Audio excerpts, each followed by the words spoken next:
नमस्कार प्रेक्षकांनो.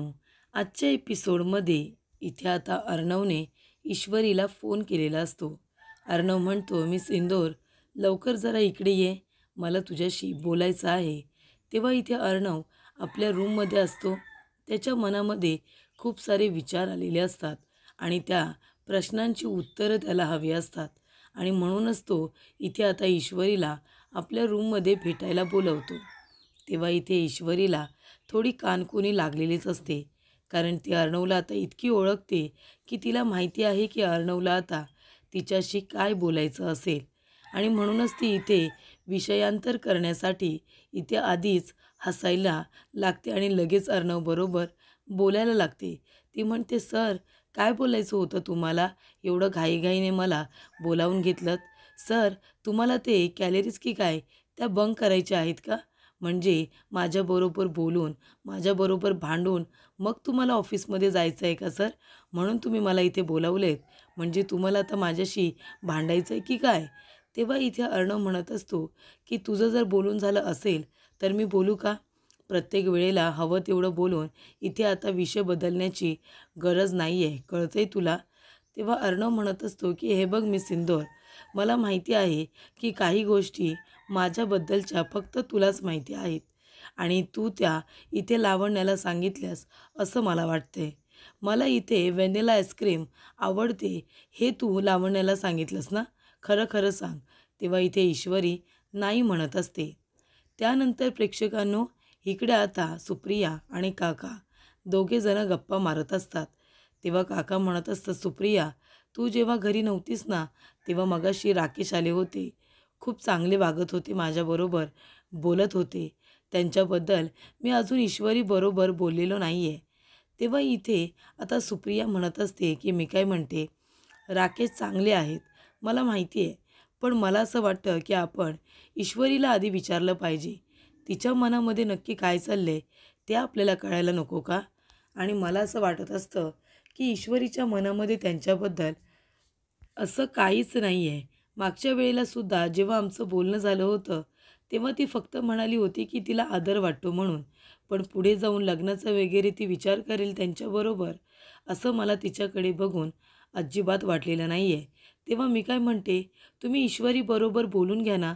पण हे बघा, जर तिचा होकार असेल तरच आपण पुढे जायचं. आपण आपल्या मुलीवरती जोर जबरदस्ती करायची नाही. आपल्याला वाटतंय म्हणून तिचं लग्न त्यांच्याबरोबर झालं पाहिजे, या मताची मी नाही आहे. तेव्हा इथे काका म्हणतात, नाही, बरोबर आहे, आपण आपल्या मुलींवरती जोर जबरदस्ती करायची नाही. त्यांना जर पटलं तर ते हो बोलतील, नाहीतर त्या नाही म्हणतील. थांब, तिला येऊ दे संध्याकाळी, या विषयावरती मी तिच्याशी बोलून घेतो. तेव्हा इथे अर्णव म्हणतो, काय बरोबर ना, व्हॅनिला आईस्क्रीम विथ मँगो हे मला आवडतं खायला. तू सांगितलंस ना लावण्याला, कारण हे आईस्क्रीम तूच माझ्यासाठी घेऊन आली होतीस, बरोबर की नाही? तेव्हा इथे ईश्वरी म्हणत असते, नाही सर, हे काय बोलताय तुम्ही? मी लावण्या मॅडमला काहीच सांगितलेलं नाही आहे. त्यांनी स्वतःहूनच तुम्हाला ते आईस्क्रीम आणून दिलं असेल सर. तेव्हा इथे आता अर्णव म्हणत असतो की हे बघ, तू मला जेवढं ओळखतेस ना, तेवढं लावण्य मला ओळखत नाही. आमच्यामध्ये तेवढं अंडरस्टँडिंगच नाही आहे. तिला माझ्याबद्दल काही गोष्टी या माहितीसुद्धा नाही आहेत. मग तिला हे कसं माहिती असणार की मला व्हॅनिला आईस्क्रीम आवडते हे फक्त तुला माहिती आहे, लावण्याला माहितीच नाही आहे. मग ती माझ्यासाठी हे आईस्क्रीम कसं घेऊन येईल? तूच सांगितलं होतंस ना तिला. ईश्वरी, खरं खरं बोल. तेव्हा ईश्वरी नाहीच म्हणत असते. तेव्हा अर्णव म्हणतो, ठीक आहे, आपण आता लाय डिटेक्टर टेस्ट करूया. तेव्हा ईश्वरी म्हणते, लाय डिटेक्टर टेस्ट? तेव्हा अर्णव तिचे दोन्ही हात आपल्या हातामध्ये पकडतो आणि म्हणत असतो की तू जर खोटं बोलत असशील ना, तर मला लगेचच कळेल ही लाय डिटेक्टर टेस्ट आहे. आणि तो तिचे दोन्ही हात आपल्या हातामध्ये पकडतो आणि म्हणतो, खरं खरं सांग, तूच सांगितलंस ना लावण्याला की मला इथे व्हॅनिला आईस्क्रीम आवडतं म्हणून? तूच सांगितलंस ना. हे तू का करतेस? मला माहिती नाही आहे. हे सगळं करून तुला काय मिळतं आहे मला माहिती नाही आहे. पण तू हे सगळं मुद्दामून करतेस हे मला बरोबर माहिती आहे आणि तूच ही गोष्ट लावण्याला सांगितलेली आहेस. तेव्हा इथे अर्णव म्हणतो, हे काय, बरोबर तुझ्या डाव्या हाताला किती घाम येतोय बघ, उजव्या हाताला किती घाम येतोय बघ. याचाच अर्थ तू खोटं बोलतेस. तुझ्या हाताला घाम येतोय हे बघ. तू खोटं बोलतेस ही गोष्ट इथे क्लिअर झाली. तेव्हा ईश्वरी म्हणते, सर गप्प बसा तुम्ही, काही बोलता. मी कुणाला काही सांगितलेलं नाही आहे. हाताला घाम येतोय म्हणजे मी खोटं बोलते असा अर्थ होत नाही त्याचा. तेव्हा अर्णव म्हणतो, याचा अर्थ हाच होतो. जेव्हा आपण खोटं बोलत असतो ना, तेव्हाच आपल्या हातापायाला असा घाम येतो, कळतंय तुला? आणि मला माहिती आहे हे तूच सांगितलेलं आहेस, बाकी कुणी नाही.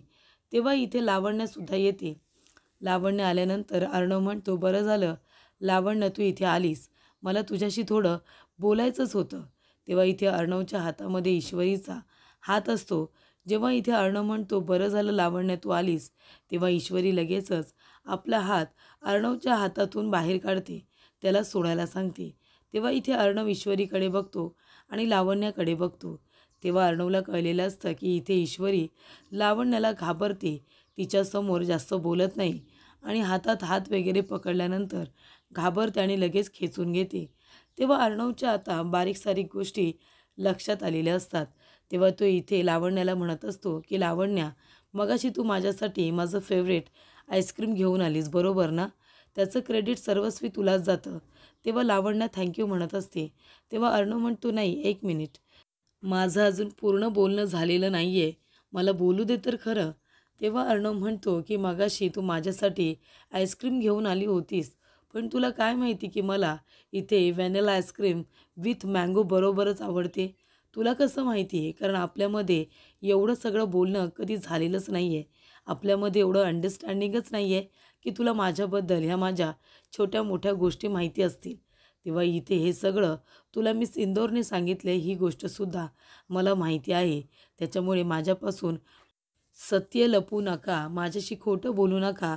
माझ्या सगळ्या गोष्टी लगेच लक्षात येतात, कळते तुम्हाला? तेव्हा इथे अर्णव आता रागाने ऑफिसला जायला निघतो. तेव्हा ईश्वरी म्हणते, सर प्लीज प्लीज सर एकदा ऐकून घ्या ना माझं. तेव्हा अर्णव तिचं आणि लावण्याचं काहीसुद्धा ऐकून घेत नाही.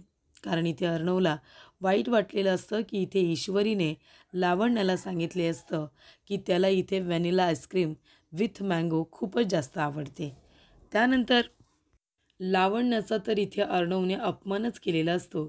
तो म्हणतो की दुसरं कोणीतरी तुझी मदत करतंय आणि हे सगळं तू का करतेस मला खरंच कळत नाही आहे. मला काही कळतच नाही आहे हे सगळं करून तुला काय मिळतं आहे? तू का मला एवढा इम्प्रेस करण्याचा प्रयत्न करतेस? तेव्हा इथे बाकीच्या गोष्टी तर आपल्यामध्ये क्लिअर आहेत आणि मला आता दुसरं काही बोलायचं नाही आहे, असं म्हणून अर्णव जातो. तर इथे प्रेक्षकांनो आता काकांनी ईश्वरीला फोन केलेला असतो.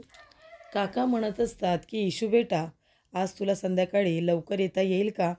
आणि खरं तर इथे आता काकांनासुद्धा ईश्वरीबरोबर इथे तिच्या आणि राकेशच्या लग्नाविषयी बोलायचं असतं. म्हणजे राकेश तिला कसा वाटतो, लग्न करण्या इतपत तिला राकेश योग्य वाटतो की नाही, या सगळ्या गोष्टी काकांना ईश्वरीला विचारायच्या असतात. म्हणजे लग्नाचा निर्णय त्यांना एकट्याला घेऊन मोकळं व्हायचं नसतं, तर आपल्या मुलींचं काय मत आहे हे सुद्धा आता काकांना जाणून घ्यायचं असतं. आणि म्हणूनच ते ईश्वरीला घरी बोलावतात. तेव्हा ती विचारते, बाबा सगळं ठीक आहे ना? तेव्हा इथे काका म्हणतात, हो गं, मी जास्त दिवस इथे राहायला आलेलो नाही आहे ना, दुकानाची जबाबदारी एका दुसऱ्या मुलाला दिली आहे. मग आता जोपर्यंत मी इथे आहे तेव्हा मी माझ्या मुलीबरोबर गपशप करेन असं म्हणतो आहे. तेव्हा मी तुला लवकर बोलावले, येशील का? तेव्हा इथे ईश्वरी म्हणते, हो ठीक आहे, मी लवकर येण्याचा प्रयत्न करते बाबा. तेव्हा इथे लावण्या म्हणत असते की मामी, सगळं काही बिघडत चाललं आहे खरंच. काहीसुद्धा आपल्या मनाप्रमाणे घडत नाही आहे. सगळ्या गोष्टी जेवढे आपण प्लॅन करतो आहे ना, मला इथे अर्णवच्या जवळ नेण्याचे, तेवढे प्लॅन फ्लॉप होत आहेत मामी. कळते का तुम्हाला? मला खरंच कळत नाही आहे की मी काय करू. अर्णव नेहमीच नेहमीच त्या दीड दमडीच्या मुलीच्या समोर माझा अपमान करत असतो. त्या मुलीची लायकी तरी आहे का माझ्या समोर किंवा माझ्या बाजूला उभं राहण्याची? पण त्या मुलीच्या समोर, त्या इथे मिडल क्लास मुलीच्या समोर मला किती बोलला, किती त्याने माझा अपमान केला. अजून काय काय करू मी त्याच्या मनामध्ये जागा निर्माण करण्यासाठी? अजून काय काय करायचं आहे? खरंच मला काहीच कळत नाही आहे की मी अजून काय करू, ला कसं समजावू?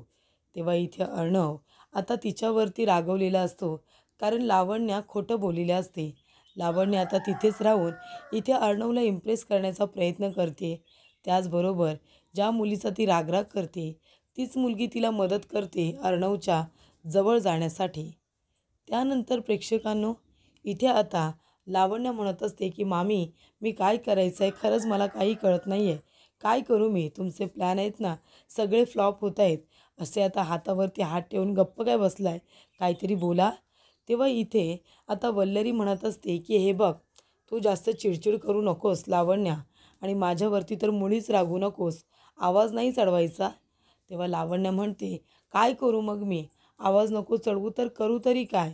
आपण किती प्रयत्न करतोय ARच्या मनामध्ये माझ्याबद्दल जागा निर्माण व्हावी, त्याला खुश ठेवण्यासाठी, त्याच्या आजीला खुश ठेवण्यासाठी. त्यांना हवं तसं राहते ना मी. त्यांना जसं हवं तसं मी इथे स्वतःला बदललं आहे. मग एवढं सगळं करूनसुद्धा काय मिळतं आहे मला? अपमानच मिळतो आहे ना. आणि ती ईश्वरी, जिचं काहीच अस्तित्व नाही आहे, तिला तर सगळंच मिळतं आहे. त्यानंतर प्रेक्षकांनो, वल्लरी म्हणत असते की आता काय करायचं? कारण इथे लावण्य म्हणते, मी कुठे कमी पडते मामी, सांगा ना, कुठे कमी पडते? तेव्हा वल्लरी म्हणते की तू नाही, तुझे प्रयत्न पण कमी पडत नाही आहेत, पण तुझी पत्रिका मात्र कमी पडते. कारण इथे अर्णव आणि ईश्वरीची पत्रिका जुळली, तुझी आणि अर्णवची नाही. त्यामुळेच ह्या गोष्टी घडत असतील. त्यानंतर प्रेक्षकांनो, ईश्वरी येते आणि अंजलीला म्हणत असते की अंजलीताई, मी आजींजवळ बोलले, आज थोडं मला लवकर घरी जायचं आहे. तेव्हा अंजली म्हणते, नाही ठीक आहे तू जा, पण का गं, सगळं काही ठीक आहे ना? आज तुला लवकर का घरी जायचं आहे? तुझी तब्येत ठीक आहे का? चेहरा का एवढा उतरला आहे तुझा? तेव्हा इथे ईश्वरी म्हणते, नाही नाही, मी ठीक आहे, मला काही झालेलं नाही आहे अंजलीताई.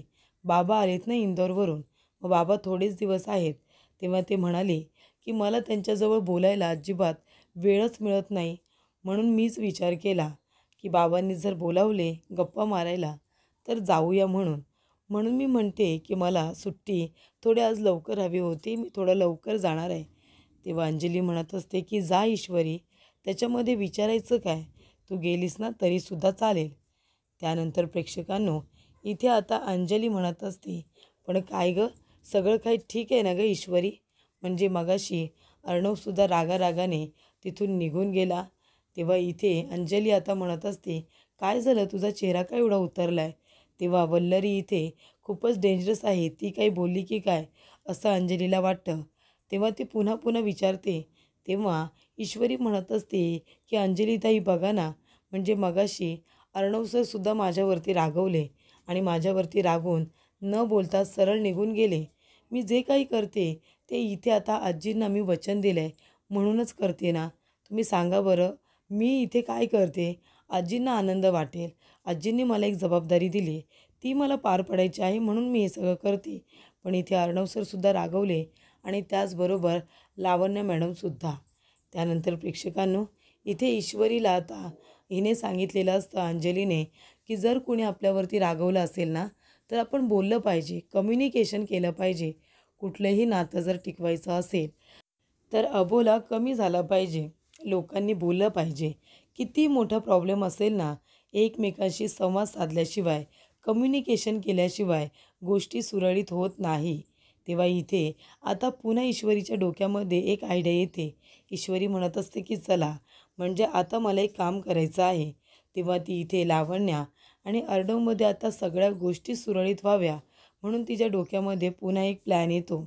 घरी जायचं असतं म्हणून ती सांगायला आलेली असते की मी लवकर घरी जाते, कारण मला माझ्या बाबांबरोबर बोलायचं आहे.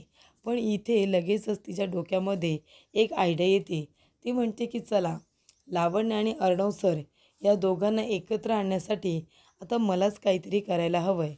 म्हणून ती काय करते प्रेक्षकांनो, लगेचच ती इथे अर्णवला फोन करते आणि म्हणत असते की सर, रेनबो कॅफे आहे ना, तिथे या ना, मला तुमच्याशी थोडं बोलायचं आहे सर. तेव्हा इथे अर्णव म्हणतो, मी नाही येणार आहे. तेव्हा ईश्वरी म्हणत असते, सर, सकाळी तुम्ही बरोबरच बोलात. मीच लावण्य मॅडमला सांगितलं होतं की तुम्हाला व्हॅनिला आईस्क्रीम विथ मँगो खूपच जास्त आवडते. मी सांगितलं होतं आणि सर तुम्ही पण काय, ती लाय डिटेक्टर टेस्ट केली आणि लगेच ओळखलं ना तुम्ही की मीच हे सांगितलं आहे म्हणून. म्हणूनच सर, मला तुम्हाला ना सॉरी म्हणायचं आहे आणि म्हणूनच तुमच्याशी मला थोडं गप्पा वगैरे मारायचे आहेत. तेव्हा तुम्ही त्या रेस्टॉरंटमध्ये याल ना सर, सांगा ना. तेव्हा अर्णव आधी नाही म्हणतो. तेव्हा इथे ईश्वरी त्याला कन्व्हिन्स करते आणि म्हणते, सर नाही म्हणू नका, मी वाट बघते सर. तुम्हाला यायचं असेल तर या. पण मी वाट बघणार आहे. मग तुम्ही नाही आलात तरीसुद्धा मी वाट बघेन. त्यानंतर इथे ईश्वरी आपल्या बाबांना फोन करते, कारण ते वाट बघत बसतील. तेव्हा ईश्वरी आपल्या वडिलांना फोन करते आणि म्हणत असते की बाबा, खरं सांगू का, मला तुम्ही बोललात तर मला घरी यायचं होतं. तुमच्या सांगण्यामुळे, तुमच्या बोलण्यामुळे अजून मला घरी येता आलेलं नाही आहे. या गोष्टीचं वाईट मलासुद्धा खूप जास्त वाटते. तेव्हा इथे आता ईश्वरीचे बाबा म्हणत असतात की काय झालं आहे, काही सांगशील का बाळा? सगळं काही ठीक आहे का? तुला येता येणार नाही आहे का? खूप काम आहे का तुला? तेव्हा ईश्वरी म्हणते हो बाबा, मी जेव्हा निघाले ना तेव्हा मला अचानकपणे काम आलं आणि म्हणूनच मला आता लवकर घरी येता येणार नाही आहे. मला उशीर होणार आहे, उशीर. तेव्हा मी आल्यानंतर मी तुम्हाला कॉल करेनच. तेव्हा इथे आता ईश्वरीला उशीर होणार आहे ही गोष्ट तिने फोन करून सांगितलेली असते. तेव्हा लावण्य म्हणत असते की काय करू आणि काय नको, असं तिला आता झालेलं असतं. तर इथे प्रेक्षकांनो, इथे नम्रता म्हणत असते की बाबा, इशूला जर यायला उशीर असेल ना, तर आपण तिघेजण इथे गेटवे ऑफ इंडिया बघायला जाऊया ना, बरोबर की नाही? तिथे समुद्र बघूया, गेटवे ऑफ इंडिया बघूया. त्यामुळे इथे काका म्हणतात की अरे वा, जर गेटवे ऑफ इंडिया बघायचं आहे तर इशूसुद्धा हवी होती ना. तेव्हा ती म्हणते बाबा, मग एक काम करूया, आपण तिथे गेल्यानंतर इशूला फोन करूया. ती जर फ्री झाली असेल तर ती आपल्याबरोबर येईल. तेव्हा प्रेक्षकांनो, इकडे आता ईश्वरीने सांगितल्याप्रमाणे कॅफेमध्ये सगळी सजावट, सगळं डेकोरेशन हे खूप उत्तम पद्धतीने झालेलं असतं. तेव्हा ईश्वरी म्हणते सर, तुमचं ऑनलाईन पेमेंट झालं आहे सर, काही प्रॉब्लेम नाही आहे ना? तेव्हा ते म्हणतात नाही नाही, अजिबातच नाही, आम्हाला अजिबात काहीच प्रॉब्लेम नाही आहे. त्यानंतर इथे सगळी सजावट झाल्यानंतर ईश्वरी म्हणते की आता हा रूम आम्हाला जास्त वेळेसाठी भेटणार आहे ना, कारण आम्हाला गप्पा मारायच्या आहेत. तेव्हा इथे जास्त वेळ बसता येईल, इथे दुसरं कोणीही कस्टमर येणार नाही ना? तेव्हा ते म्हणतात नाही नाही मॅडम, इथे दुसरं कुठलंही कस्टमर येणार नाही आहे. तुम्हाला इथे तुमच्या फॅमिलीसाठी हवं आहे ना, तुम्हाला एकमेकांशी बोलायचं आहे ना, मग मग आता तुम्ही इथे बसा आणि त्याचबरोबर काहीतरी याच्यातून आता एक निर्णय घ्या. म्हणजे तुमच्यामध्ये जे काही मिसअंडरस्टँडिंग झालेत, जी काही भांडणं होत आहेत, ती सगळी मिटली पाहिजे. सगळं व्यवस्थित झालं पाहिजे आणि म्हणूनच मग तुम्ही दोघेजणं बोला ना. तुमच्यामध्ये कम्युनिकेशनच नाही आहे, म्हणूनच तुमच्यामध्ये भांडण होतात, वाद होतात. तेव्हा इथे आता ईश्वरी लावण्याला शिकवणार, असं लावण्याला वाटत असतं. म्हणजे ईश्वरी आता मला शिकवणार, तेव्हा गोष्टी मला कळणार आहेत. तेव्हा इथे लावण्य म्हणते, पण तू हे सगळं का करतेस गं? तुला हे सगळं करून काय मिळतंय ते सांग ना. तेव्हा इथे ईश्वरी म्हणते की मला आनंद मिळतोय, मला समाधान मिळते की मी हे सगळं करते. आणि का ना, ते सुद्धा मी तुला सांगते. कारण मी आजीला शब्द दिला आहे. मी आजीला सांगितलं आहे की काही झालं ना तरीसुद्धा लावण्य मॅम आणि अर्णव सर या दोघांना एकत्र आणण्यासाठी मी प्रयत्न करेन आणि ते दोघेजणं खातीलसुद्धा. असं आता मलाच काहीतरी करावं लागेल. त्यानंतर प्रेक्षकांनो, इथे ईश्वरी म्हणत असते की हे बघा, बाकीच्या गोष्टी जाऊ द्या. आता तुम्ही इथे आलायत, तुम्ही दोघांनी एकमेकांबरोबर जास्तीत जास्त गप्पा मारायला हव्या. म्हणजे जेव्हा आपण बोलतो ना, तेव्हा एक एक गोष्ट सुरळीत होत जाते आणि हे खरं आहे. तेव्हा तुम्ही दोघेजणं इथे बसा. तुम्हाला दोघांना बोलता यावं, यासाठीच हा सगळा घाट घातलेला आहे. यासाठीच हे प्रयत्न केलेले आहेत. तेव्हा या कॅफेमध्ये आता तुम्ही दोघेजणं बसा आणि एकमेकांबरोबर बोलून दोघांमधले गैरसमज दूर करा. तेव्हा इथे आता ईश्वरी हे सगळं का करते, असं लावण्य तिला विचारते. तुला हे सगळं करून काय मिळणार आहे? तेव्हा ती म्हणते की हे सगळं मी का करते, त्याचं कारण मी तुम्हाला सांगते. कारण मला पूर्ण माहिती आहे की तुम्ही इथे अर्णव सरांवरती प्रेम करत नाही. तुमचा खोटारडेपणा मी बघितला आहे ना. मला माहिती आहे की तुमच्यामध्ये ते अंडरस्टँडिंग नाहीच आहे. पण हे सगळं मी आजींसाठी करते. कारण आजींनी मला सांगितलं की तुमच्या दोघांच्या पत्रिका जुळतात म्हणून. तुम्ही दोघेजण एकत्र आले पाहिजे, असं मला आजीने सांगितलं आहे आणि म्हणून मी प्रयत्न करते फक्त आजींसाठी. त्यानंतर प्रेक्षकांनो, पुढील भागामध्ये इथे आता रेनबो कॅफेमध्ये अर्णव आलेला असतो ईश्वरीसाठी. पण तिथे ईश्वरी नसून लावण्य असते आणि ते डेकोरेशन वगैरे सगळं केलेलं असतं. तेव्हा इथे अर्णवला खूप राग येतो आणि त्याचबरोबर इथे आता ईश्वरीने लावण्याला सडेतोड उत्तर दिलेलं असतं की तुला इथे आता अर्णव सरांबरोबर बोलायला आणलं आहे, याचा अर्थ असा नाही की तू चांगली आहेस, तर तू मला अजिबात आवडत नाही, हे सुद्धा ईश्वरीने सांगितलेलं असतं. तरी इथे लावण्या आता अर्णवच्या गालावरती हात लावणार तेवढ्यातच तो तिचा हात बाजूला करतो आणि अर्णव लगेचच इथे ईश्वरीला भेटायला येतो आणि लावण्याने दिलेले रोजेस तिथेच फेकून देतो.